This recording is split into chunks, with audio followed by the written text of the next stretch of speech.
افغانستان میں اقوام متحدہ کا جو امدادی مشن ہے انہوں نے 8 مارچ کے حوالے سے افغانستان کی خواتین پر جو گزر رہی ہے اس حوالے سے بڑا تفصیلی بیان جاری کیا ہے، جس میں وہی الزامات دہرائے گئے ہیں جو افغان طالبان کے حوالے سے ہیں، جو اقوام متحدہ کہتا ہے، جو امریکہ کی طرف سے جو مختلف رپورٹس میں ہم دیکھتے ہیں کہ لڑکیوں کی تعلیم، خواتین پر زندگی کا دائرہ جو ہے وہ تنگ کیا گیا ہے، خواتین کو ملازمت کے مواقع حاصل نہیں ہیں، اور یہ بہت ساری چیزیں اس رپورٹ کا حصہ ہیں۔ اب اگر اس صورتحال کو دیکھا جائے تو یہ کہا جا سکتا ہے کہ جب بھی اس قسم کا مخصوص دن آتا ہے تو افغان خواتین کا بھی بطور خاص ذکر کیا جائے گا، لیکن اس میں افغان طالبان کے تناظر میں ذکر کیا جائے گا اور کہا یہ جائے گا کہ جی بہت زیادہ پابندیاں ہیں۔ اب افغان خواتین، ظاہر ہے کہ وہ افغان طالبان بھی یہ چیز مانتے ہیں، اور اسی تناظر میں یہ کہا جا رہا ہے کہ جی افغان طالبان جو ہیں یہ اختلافات کا شکار ہیں۔ افغانستان کے موجودہ جو وزراء ہیں ان کے بیانات میں بھی کچھ فرق ہے، کچھ تضادات ہیں۔ کچھ لوگ کہتے ہیں کہ جی ہم نصاب تیار کر رہے ہیں لڑکیوں کے لیے، اور جیسے عباس تانکزئی اور سراج الدین حقانی یہ کہتے ہیں کہ جی تعلیم ہونی چاہیے، خواتین کو ان کے حقوق ملنے چاہیے۔ لیکن جو ایک میں نے شروع میں بات کی کہ ایک بات دوبارہ سے کی جا رہی ہے کہ جی افغان طالبان جو ہیں ان میں اختلافات ہیں۔ کابل میں ظاہر ہے کہ ایک آپ کو حکومت نظر آتی ہے، بظاہر آپ کو صدارتی محل ارگ نظر آتا ہے، وہاں پر کہا یہ جاتا ہے کہ جی افغانستان کا دارالحکومت کابل ہے، لیکن جو حقیقی دارالحکومت ہے اس وقت، جو عملاً دارالحکومت ہے، حقیقی تو ظاہر ہے کہ وہی کابل ہے جو دنیا بھر میں مشہور ہے، لیکن جو عملاً دارالحکومت ہے وہ ہے قندھار میں بیٹے ہیں ملا ہیبت اللہ اخونزادہ، اور یہ سپریم لیڈر ہیں افغانستان کے۔ کہا یہ جاتا ہے کہ ملا ہیبت اللہ کے اختلافات ہیں ملا یعقوب مجاہد صاحب کے ساتھ اور سراج الدین حقانی صاحب کے ساتھ۔ ملا یعقوب مجاہد صاحب جو ہیں یہ وزیر دفاع ہیں، اور سراج الدین حقانی صاحب جو ہیں، خلیفہ سراج الدین حقانی، یہ وزیر داخلہ ہیں۔ اور یہ میں نہیں کہہ رہا ہوں، میں جب اس قسم کی بات کرتا ہوں تو میرے کچھ ناظرین جو ہیں وہ کمنٹس میں ڈائریکٹ لکھ لیتے ہیں کہ جی آپ تو طالبان کے خلاف پروپیگنڈا کر رہے ہیں یا طالبان کے حق میں بات کر رہے ہیں۔ یہ وہ عالمی رپورٹس ہیں، یہ انٹرنیشنل میڈیا کی رپورٹس ہیں یا افغان میڈیا کی رپورٹس ہیں جو میں آپ کے سامنے پیش کر دیتا ہوں تاکہ آپ کو پتہ لگے کہ افغانستان کے اندر کیا ہو رہا ہے، افغانستان کے طالبان کے حوالے سے کہا کیا جا رہا ہے، پروپیگنڈا کیا ہو رہا ہے، حقائق کیا ہیں۔ تو یہ کہتے ہیں کہ جی ہیبت اللہ صاحب جو ہیں، ملا ہیبت اللہ، یہ دونوں محکموں میں، دونوں شعبوں میں، دونوں وزارتوں میں مداخلت کرتے ہیں، وزارت دفاع میں اور وزارت داخلہ میں۔ ایک ملا یعقوب مجاہد صاحب آپ کو پتہ ہے یہ ملا عمر صاحب کے صاحبزادے ہیں، اور خلیفہ سراج الدین حقانی صاحب جو ہیں یہ مولوی جلال الدین حقانی کے صاحبزادے ہیں، اور دونوں کا بڑا اثر رسوخ ہے پورے افغانستان میں۔ اور یہ دونوں کے حوالے سے یہ کہا جاتا تھا جب یہ حکومت سازی ہو رہی تھی افغان طالبان کی کہ یا تو ملا عمر کا صاحبزادہ جو ہے یہ امیر ہوگا، امیر المومنین ہوگا امارات اسلامی کا، یا پھر خلیفہ سراج الدین حقانی ہوں گے۔ اور جو ایک سفارتی گروپ تھا جس نے دوحہ میں امریکہ کے ساتھ مذاکرات کیے تھے، ملا عبد الغنی برادر جو پاکستان کی قید میں بھی رہے تھے، ان کے حوالے سے بھی یہ کہا جاتا رہا کہ وہ افغانستان کے سربراہ ہو سکتے ہیں یا وزیر اعظم ہو سکتے ہیں۔ لیکن جب یہ شروع دنوں میں آپ نے یہ بھی خبریں سنی ہوں گی کہ بہت زیادہ اختلافات تھے اس حوالے سے کہ کون سا عہدہ کس کے حوالے کیا جائے، اور پھر اس میں جب آپ خلیفہ سراج الدین حقانی یا ان کے گروپ کے حوالے سے بات کرتے ہیں تو اس سے پہلے جتنے بھی مزاحمتی کارروائیاں ہوتی تھیں امریکہ کے خلاف، نیٹو فورسز کے خلاف، تو اس میں پھر آپ کو یاد ہوگا کہ حقانی نیٹ ورک کا نام استعمال ہوتا تھا، اور حقانی نیٹ ورک کو امریکہ بڑا خطرناک سمجھتا تھا۔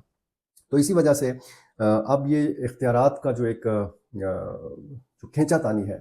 وہ اس حوالے سے یہ بات ہو رہی ہے کہ جی ملا یعقوب مجاہد اور سراج الدین حقانی اور ملا ہیبت اللہ ان کے آپس میں اختلافات ہیں، کس قسم کے، کس نوعیت کے اختلافات ہیں۔ لیکن جب افغان طالبان تک یہ بات پہنچتی ہے تو وہ کہتے ہیں کہ جی کس قسم کے الزامات ہیں۔ یہ تو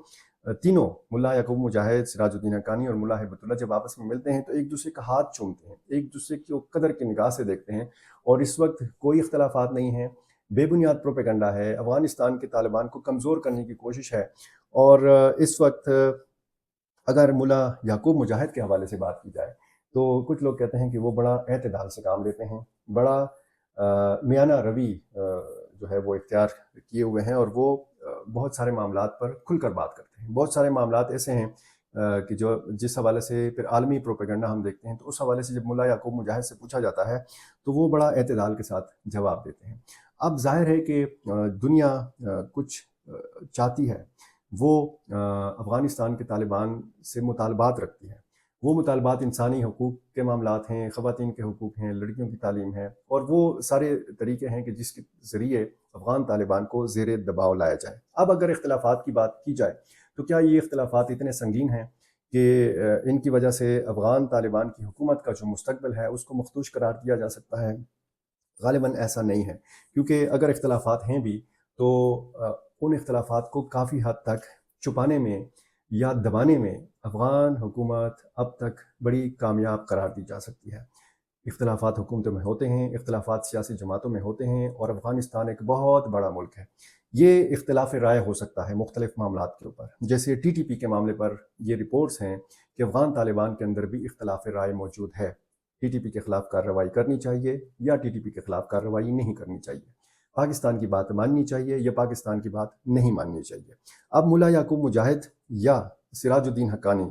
میں سے دونوں میں سے سراج الدین حقانی کے حوالے سے زیادہ یہ کہا جاتا ہے کہ جی وہ پاکستان کے بہت قریب ہیں۔ لیکن پاکستان اور افغانستان کے معاملات کیوں خراب ہیں؟ انڈیا بیچ میں گھس گیا ہے، انڈیا نے انٹری ماری ہے افغانستان میں، اور انڈیا کے جو خصوصی نمائندے ہیں افغانستان کے لیے، جے پی سنگھ، انہوں نے کابل میں افغان وزیر خارجہ امیر خان متقی سے ملاقات کی ہے، اور جو افغانستان اور انڈیا کے درمیان سیاسی اور اقتصادی تعلقات کی ترقی، خاص طور پر چابہار بندرگاہ کے ذریعے کاروبار میں اضافے کی امید ظاہر کی ہے۔ افغانستان کا زیادہ تر کاروبار ہوتا رہا ہے پاکستان کے ساتھ تورخم بارڈر کے اوپر، جو سرحدی پوائنٹس ہیں، یہاں پر افغان تاجروں کا زیادہ دار و مدار رہا ہے پاکستانی سرحدی پوائنٹس کے اوپر۔ اب چونکہ افغان تاجر بھی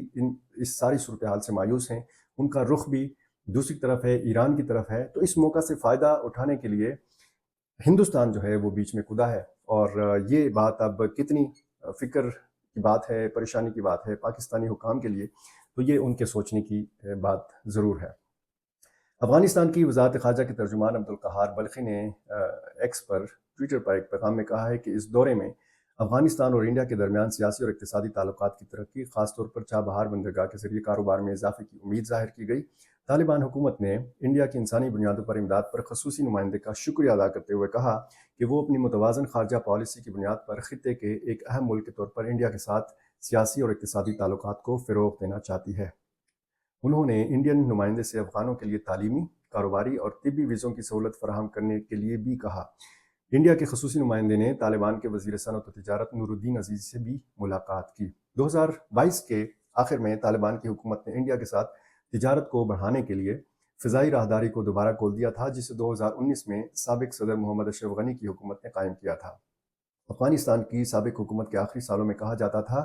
کہ افغانستان اور انڈیا کے درمیان تجارت کا سالانہ حجم تقریباً $1.5 ارب تک پہنچ گیا تھا، لیکن گزشتہ سال کے اعداد و شمار کے مطابق یہ کم ہو کر صرف $24 ملین رہ گئی ہے۔ اگست 2021 میں جب طالبان نے کابل پر کنٹرول حاصل کیا تو دیگر ممالک کی طرح انڈین سفارتکار بھی افغانستان سے نکل گئے، لیکن ایک سال بعد اگست 2022 میں ان سفارتکاروں کے گروپ نے بغیر کسی سفیر کے کابل میں انڈین سفارت خانہ کھول دیا تھا۔ یہ میں آپ کو بتا چکا ہوں کہ جو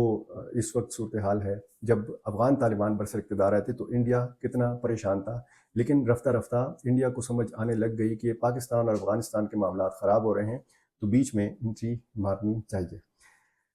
ایران کے جنوب مشرق میں واقع چابہار بندرگاہ کو افغانستان کی ترقی کے لیے امریکہ کی جانب سے ایران پر عائد پابندیوں سے استثناء دیا گیا ہے۔ ناظرین، آپ یہ جانتے ہیں، اور جو اس وقت ہم معاملات کو دیکھ رہے ہیں، جس طریقے سے معاملات بدل رہے ہیں، جس طریقے سے عالمی سیاست بدل رہی ہے، جس طریقے سے اس خطے میں تبدیلیاں آ رہی ہیں، خصوصاً جب ہم افغانستان کے حوالے سے بات کرتے ہیں، تو پھر یہ سوال بنتا ہے کہ پاکستان کیا کر رہا ہے، پاکستان کی پالیسی کیا ہے، پاکستان کی نئی حکومت کی پالیسی کیا ہوگی۔ جو بھی نئی پالیسی ہوگی، جو بھی نئی ڈیولپمنٹ ہوگی، میں آپ کے سامنے رکھوں گا۔ بہت شکریہ۔